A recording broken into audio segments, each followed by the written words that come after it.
जय हिंद दोस्तों, स्वागत है आप सभी का हमारे YouTube चैनल में। कह रहा है कि हाइजेनबर्ग का अनिश्चितता सिद्धांत क्या है। जो इनका हाइजेनबर्ग का अनिश्चितता का सिद्धांत था, ये इन्होंने क्या दिया था।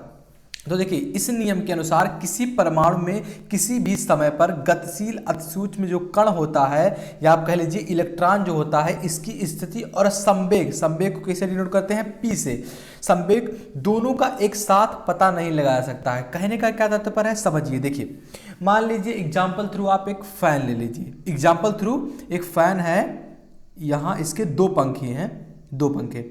तो कह रहा है क्या कि एक साथ यहां पर बहुत सारे इलेक्ट्रॉन होंगे ना, इसका पता नहीं लगाया सकता। इलेक्ट्रॉन होंगे और संवेग, संवेग मतलब गति करेगा। पी, संवेग को किससे डिनोट करते हैं, पी। पी बराबर क्या होता है, एम बी, यानी कि एम मास और द्रव्यमान, द्रव्यमान जिसे कहते हैं आप, और वी मतलब क्या होता है, वेग। तो दोनों का, यानी कि संवेग का और इलेक्ट्रॉन की स्थिति का एक साथ आप पता नहीं लगा सकते, क्योंकि अगर ये फैन घूमेगा तो आप इसकी स्थिति का पता नहीं लगा सकते हैं, बस इसके इलेक्ट्रॉन का पता लगा सकते हैं आप। तो इसी प्रकार दोनों चीजों का, संवेग और जो गतिशील सूक्ष्म कण होगा जिसे आप इलेक्ट्रॉन कहते हैं, दोनों का एक साथ पता नहीं लगाया सकता है, उनकी स्थितियों को नहीं बताया जा सकता है।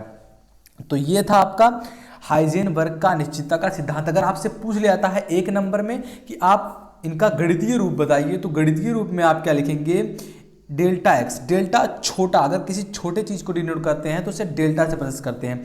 तो ये आपका डेल्टा है। अब डेल्टा एक्स बराबर क्या होता है, delta P, delta X into delta P is greater than or equal to H upon 4 pi के बराबर होता है। जहां आपका यच, यक्स क्या है, ये आपका विस्थापन है। यस क्या है, स्थिति में अनिश्चितता कह सकते हैं आप, विस्थापन कह सकते हैं इसे। तो यक्स जहां क्या है, स्थिति में अनिश्चितता है, और पी क्या है, आपका संवेग है।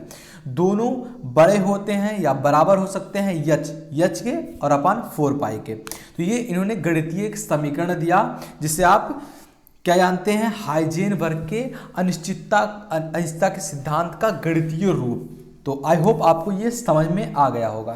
चलिए, अगर आप और भी टॉपिक चाहते हैं, जैसे आपका मोलरता, मोललता और हाइजेनबर्ग के साथ द ब्रोगली का समीकरण, तो बहुत सारी वीडियोज, और मैंने आपका पेपर भी डाला था अर्धवार्षिक परीक्षा का, और उसमें से भी बहुत सारे प्रश्न हल कराए हैं। तो अगर आप चाहते हैं कि वो वीडियोज, तो चैनल पर जाइए, प्लेलिस्ट में class 11th chemistry full chapter करके एक प्लेलिस्ट है, उसमें आपको सारी वीडियोज मिल जाएंगी।